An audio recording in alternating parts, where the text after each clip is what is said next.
You're tuning into Black and White Sports on YouTube. The no-holds-barred truth on sports. The main event starts now. All right, Black and White Sports supporters. Well, as you guys know, this week is, of course, Super Bowl week.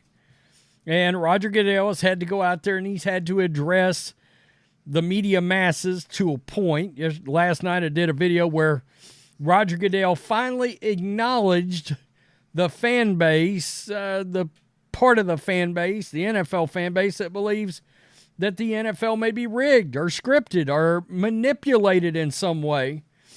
And what has sparked a lot of this is, of course, the NFL getting heavily involved with gambling. Now, to be quite honest, I've got no issues with anybody gambling on anything.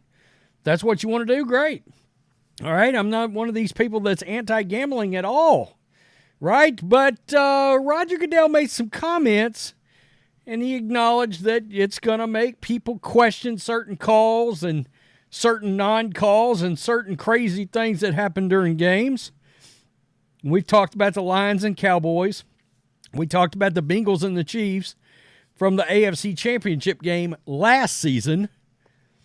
But something was caught. Something was seized upon from what Roger Goodell from that video I did yesterday.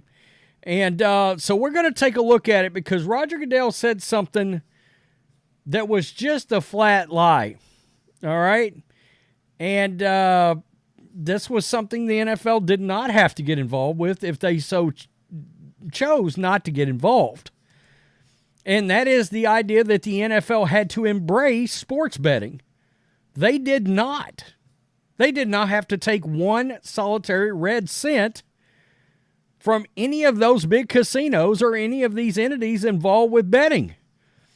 In fact, just because they come out and said, hey, we're going to make voting legal, doesn't mean the NFL has to allow any of these entities to use its logo and name, etc. But not only did the NFL get involved, they embraced it, and now we know there's sponsorships everywhere. And that, in part, has caused a lot of the backlash that Roger Goodell's having to deal with. So the fact that he says they had to embrace it, well, that's a lie. There was nothing requiring the NFL to embrace this at all. But the NFL, as it does with a lot of things, like you're seeing exclusive streaming games, and you're going to see exclusive streaming playoff games. We've already seen it. Dolphins, Chiefs. All these people had to go out and get Peacock, which, hell, judging by the losses that Peacock has had as a streaming service, may not even be around in a year. Let's take a look at this. Yeah, PFT. Goodell got caught red-handed on this. The season began with the commissioner blaming the Supreme Court for the NFL's current stew of hypocrisies regarding sports betting, and it is ending that same way. On the sideline before the Chiefs hosted the Lions in September, Roger Goodell told NBC's Mike Tirico, when the Supreme Court overruled the law prohibiting states from legalizing sports wagering, we have to be in that space. On Monday, during his invitation-only press conference, because he's a coward, I said that, not Mike Florio, but I have a feeling Mike might not disagree with me on that one. Florio was furious about not getting an invitation to this thing because he said I was going to ask them questions they wasn't going to like. Goodell said this when reconciling the present reality with his past warnings about the impact of legalized betting on public trust in the integrity of games. Quote, we did not make the decision, Goodell said regarding the legalization of sports wagering. Quote, ultimately, the decision was a decision by the Supreme Court. When they legalized sports betting, we have to adapt, we have to embrace it. Really? Okay. Interesting.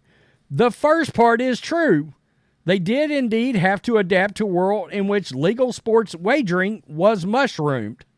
In other words, it blew up. Yeah, the NFL's got to adapt for sports wagering being legal. But this is where they get caught. However, they did not have to, quote, embrace it. They chose to embrace it because it's an easy revenue stream. Money for nothing. Yeah. Isn't that part of a Dire Straits song? Hold out a hand and take millions from a sports book company that aspires to be the exclusive sports betting partner of the NFL. Hell, have more than one exclusive sports betting partner.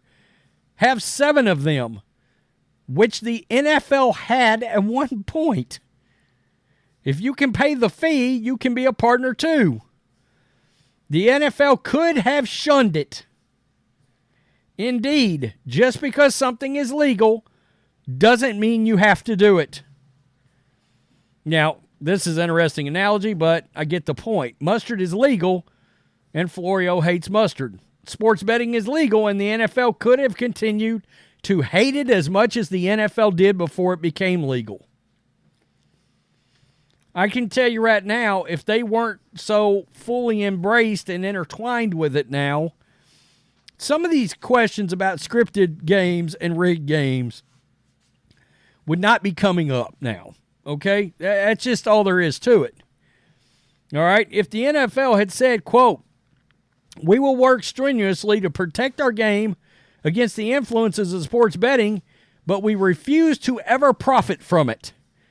That would have made it so much easier for the NFL to have the moral authority to prohibit all players and team and league employees from having any association with gambling. And that would have allowed the NFL to avoid the creation of, quote, do as we say, not as we do environment characterized by the convoluted, nonsensical mandates, such as the rule that the players on the 49ers and Chiefs can't gamble at casinos until after the confetti falls on Sunday. That's absurd.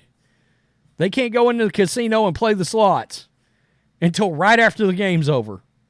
Okay.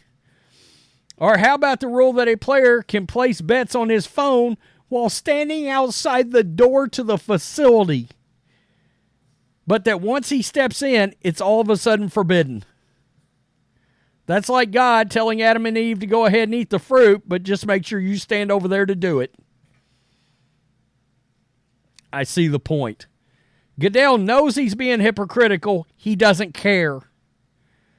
Goodell set a revenue goal of $25 billion in annual revenue by 2027, and just like he once set a goal to be the NFL commissioner, nothing is going to stop him from getting there.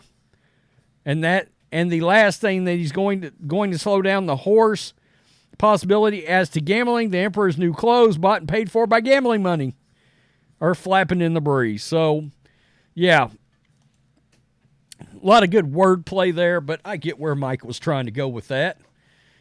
And he's not wrong. He's not wrong. A lot, again, I've got no issues with gambling whatsoever. None. Zero. Zilch. If you want to gamble on 1 million NFL games, great.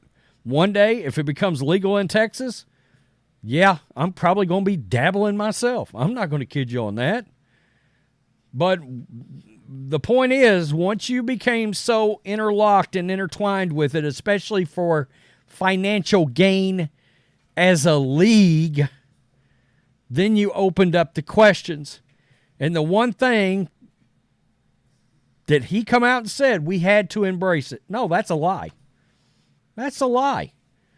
The NFL did not have to embrace it. Now, the NFL can't walk into a casino and tell an everyday person like you and me, hey, you can't bet on the NFL. No. But that also doesn't mean the Mannings have to be sitting around a table with Halle Berry on a commercial, and then the NFL logo or whatever, all the sponsorship stuff doesn't have to pop up. DraftKings, FanDuel. The NFL chased the money. They didn't have to embrace it, but they wanted to make more money. And now you've got questions about the integrity of your ball games. But yeah, them embracing it, them having to embrace it, and go into business with it, no, that was a lie. The NFL could have completely stayed out of it. Completely. And it would have had no bearing on somebody being able to gamble on the league. Tell me what you think. Peace. I'm out. Till next time. Thanks for watching the show. Be sure to like, comment, and subscribe. Be sure to tune in next time on Black and White Sports.